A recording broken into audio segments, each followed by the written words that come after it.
Me pregunto qué vendrá de nuevo. Cada minuto una nueva pregunta. Sábado Verde. Menos juicios, más preguntas.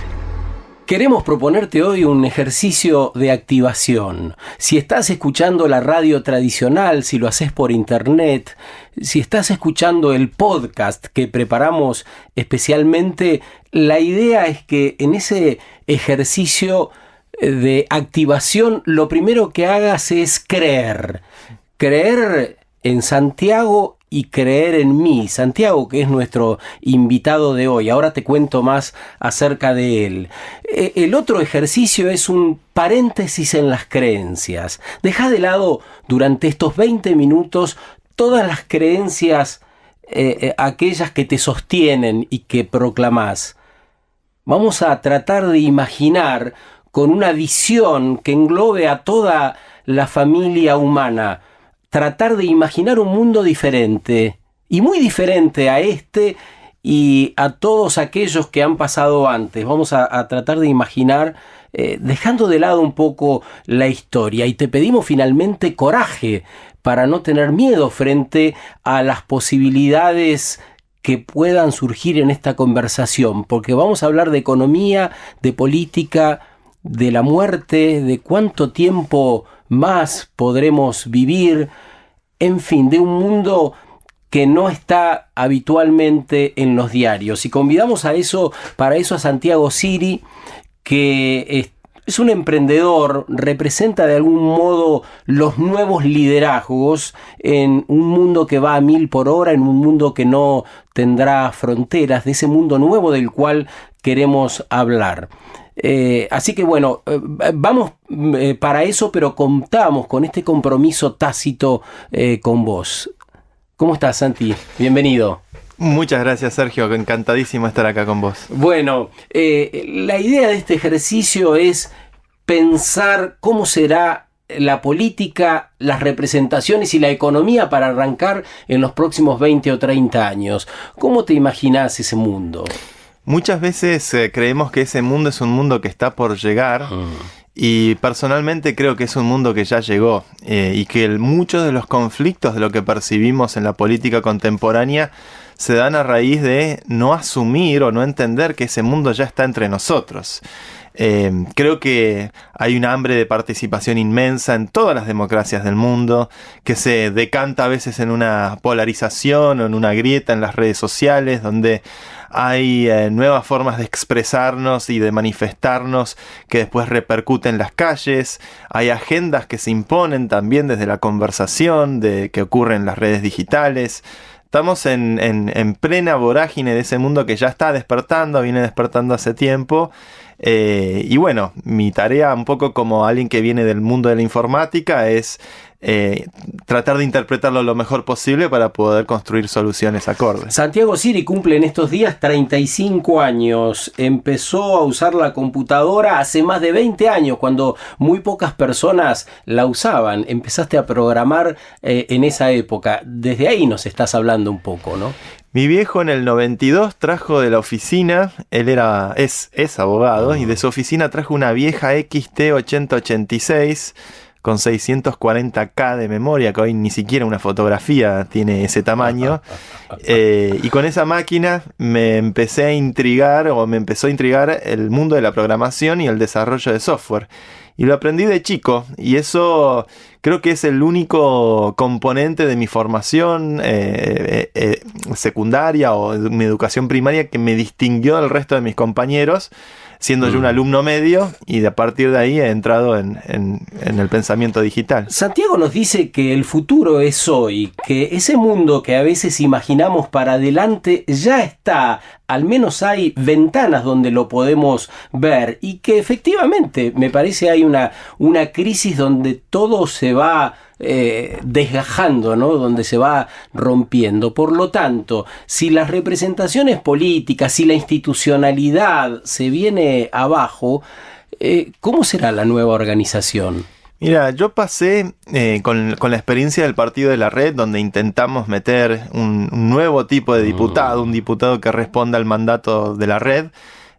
Pasé de la creencia de que hay que cambiar el sistema desde adentro a ver que es posible tal vez construir una alternativa, un modelo alternativo que vuelva obsoleto al modelo establecido. ¿Como funcionando en paralelo en esa transición? Exacto, y emanciparnos como ciudadanos hacia esa nueva realidad, generar una especie de éxodo digital donde poco a poco, pero con el tiempo se irá acumulando las fuerzas a medida que más gente se suma, hacia un nuevo sistema económico, hacia un nuevo sistema político que desplace a lo que está establecido hoy, que en todo el mundo se percibe que es un sistema corrupto, que es un sistema que no escala, que es un sistema que no atiende, y que en la tecnología digital hay posibilidades interesantísimas de transformar nuestra realidad. Deberíamos olvidarnos de las viejas categorizaciones del capitalismo, de la democracia, de las asambleas.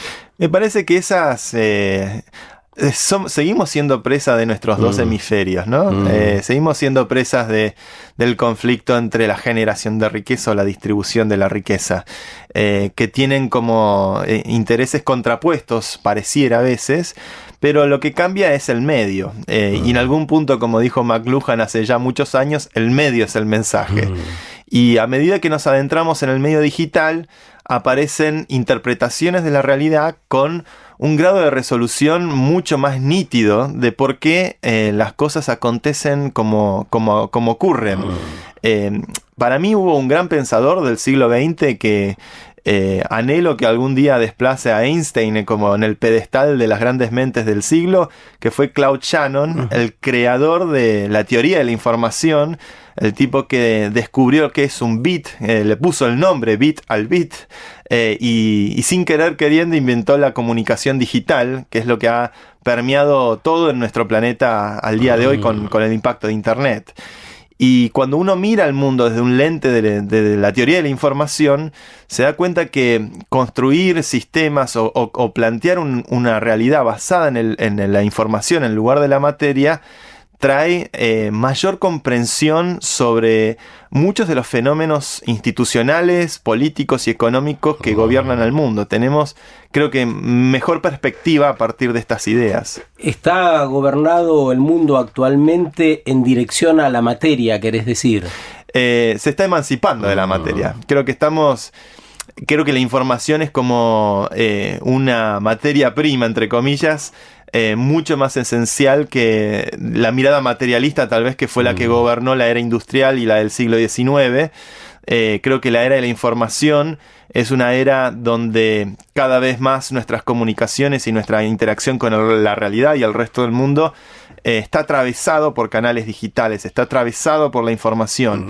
Y la información es un fenómeno que viaja a la velocidad de la luz, se mueve, la luz es un carrier de información, y que tiene ventajas naturales que son considerablemente superiores a la fricción que en última instancia los átomos imponen sobre los medios de comunicación. ¿Y cuál es la potencia de esa información, o cómo caracterizamos esa cantidad de información que cualquier ciudadano puede constatar a diario por lo que le llega en el celu, por lo que encuentra en la compu, por lo que está disponible muy a simple vista y muy a la mano?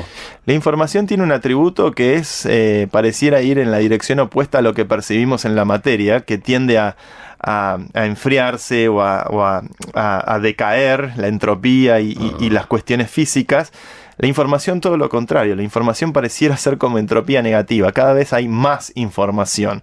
Cada vez somos conscientes de que consumimos más datos. Necesitamos ser asistidos por máquinas que nos ayuden a procesar esa gran abundancia de información que está compitiendo por nuestra atención.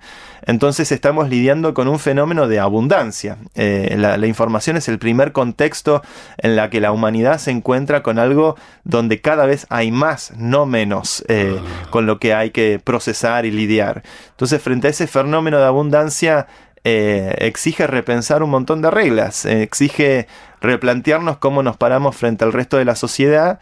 Y obviamente muchas de estas cuestiones son contraintuitivas a cómo interpretábamos los sistemas económicos o políticos. ¿Cómo crees que vamos a educarnos, o cuál sería la educación necesaria para este mundo que ya estamos viendo? Tiene una característica diametralmente opuesta a la que conocemos históricamente. Y yo a veces, cuando veo las estadísticas de Naciones Unidas o de los países que hablan hemos logrado un 90% de alfabetización, pienso que se está poniendo una vara muy baja cuando se habla de alfabetización como simplemente saber leer, escribir, sumar y restar. Me parece que ya no es más el libro o la imprenta el medio por el que circula principalmente la información, sino que son las computadoras. Y las computadoras y los microprocesadores y el transistor son elementos muy simbióticos con la mente humana. Steve Jobs decía que la computadora es como una bicicleta para la mente, y creo que tenemos que empezar a entender que es indispensable alfabetizar a nuestros chicos para la era digital, y eso implica que aprendan a programar, que aprendan a programar desde el primer grado. ¿Y es muy difícil eso, aprender a programar? Es facilísimo. Ese es el miedo que hay que quitarse, porque programar es algo que en realidad se aprende un poco solo, donde te sentás con la computadora, tratás de escribir un programita con pocas líneas de código, si querés un programa que trate de sumar un par de números y después lo vas complejizando, y cada vez que vas corriendo ese programa y ves que el programa no funciona o falla en algo, esa falla te ayuda a revelar qué es lo que te falta entender o qué es lo que te falta aprender. Por eso la programación, de hecho, es una disciplina muy autodidacta. Muchos de los grandes programadores han aprendido solos en su tiempo libre, estando frente a una máquina, con paciencia y tiempo, a tratar de resolver problemas que, a medida que uno gana más conocimiento, también va complejizando el orden de los problemas que puede resolver. ¿Podremos vivir más de 100 años?